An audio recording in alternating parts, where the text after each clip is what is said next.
ಬಿಸಿ ಅನ್ನಕ್ಕೆ ಫ್ರೈಡ್ ರೈಸ್ಗೆ ನೆಂಚ್ಕೊಳ್ಳೋ ಅಂತ ಒಂದು ದಾಲು ಮಸೂರ್ ದಾಲ್ ಮಾಡ್ತಾ ಇದ್ದೀನಿ. ಅದಕ್ಕೆ ಬೇಕಾಗಿರೋದು ಇದು ತೊಗರಿಬೇಳೆನೆ. ತೊಗರಿಬೇಳೆ ಕೆಂಪು ತೊಗರಿಬೇಳೆ ಬರುತ್ತೆ, ಇದು ಮಸೂರ್ ಅಂತ ಹೇಳ್ತಾರೆ.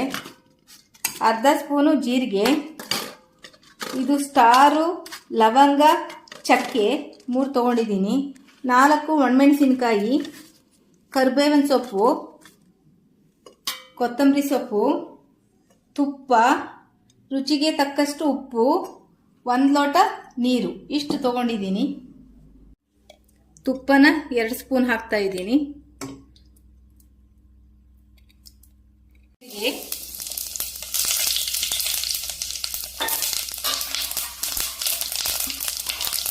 ಕರಿಬೇವಿನ ಸೊಪ್ಪು, ಸ್ಟಾರು, ಲವಂಗ, ಚಕ್ಕೆ, ಒಣಮೆಣಸಿನ್ಕಾಯಿ. ಇದಕ್ಕೆ ಮಸೂರ್ ದಾಲನ್ನ ತೊಳ್ಕೊಂಡಿದ್ದೀನಿ 2 ಸರಿ.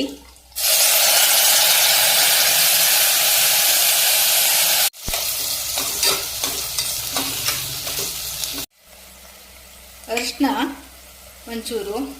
ನಾ ಅದರಲ್ಲಿ ಇಡುವಾಗ ಹೇಳಿಲ್ಲ ಅರಿಶಿನ ಹಿಂಗು ಅಂತ. ಸಾಮಾನ್ಯವಾಗಿ ಎಲ್ಲದಕ್ಕೂ ಅರಿಶಿನ ಹಿಂಗು ಹಾಕ್ತೀವಿ ನಾವು.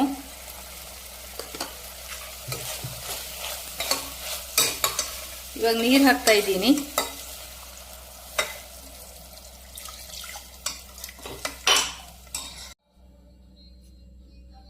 ಉಪ್ಪು ಹಾಕ್ತಾ ಇದ್ದೀನಿ.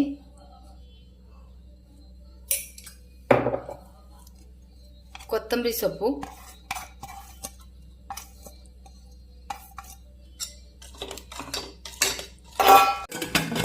ಮುಚ್ಚುತ್ತಾ ಇದ್ದೀನಿ. 5 ವಿಷಲು ಕೂಗಿಸ್ಬೇಕು.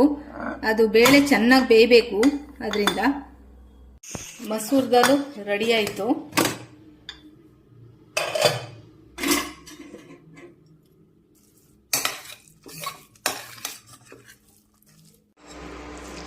ಈ ಥರ ಗಟ್ಟಿ ಆಯಿತು ಅಂದರೆ ಒಂದು ಸ್ವಲ್ಪ ನೀರನ್ನು ಕುದಿಸ್ಬಿಟ್ಟು ಹಾಕೋಬಹುದು. ಆವಾಗ ಕರೆಕ್ಟ್ ಆಗುತ್ತೆ. ಇದು ಸ್ವಲ್ಪ ತೆಳ್ಳಗಿದೆ, ಅನ್ನ ಸರಿ ಹೋಗುತ್ತೆ ಇದು ಈ ದಾಲು. ಅದಕ್ಕೆ ಒಂದು ಸ್ವಲ್ಪ ಫಸ್ಟು ನಾನು 1 ಲೋಟ ಅಂತ ಹೇಳಿದೆ. ಸ್ವಲ್ಪ ಅಕಸ್ಮಾತ್ ಗಟ್ಟಿ ಆದರೆ ಈ ಥರ ನೀರು ಹಾಕೋಬಹುದು.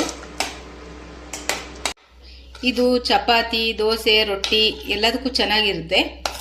ಇದನ್ನು ಮಾಡ್ಕೊಂಡು ಒಮ್ಮೆ ನೀವು ತಿಂದು ನೋಡಿ, ಶೇರ್ ಮಾಡಿ, ಸಬ್ಸ್ಕ್ರೈಬ್ ಮಾಡಿ, ಲೈಕ್ ಮಾಡಿ. ಎಲ್ಲರೂ ನೋಡಿ ಸಬ್ಸ್ಕ್ರೈಬ್ ಮಾಡಿ ಅಂತ ನಾನು ಎಲ್ರಿಗೂ ಕೇಳ್ಕೊತೀನಿ. Thank you.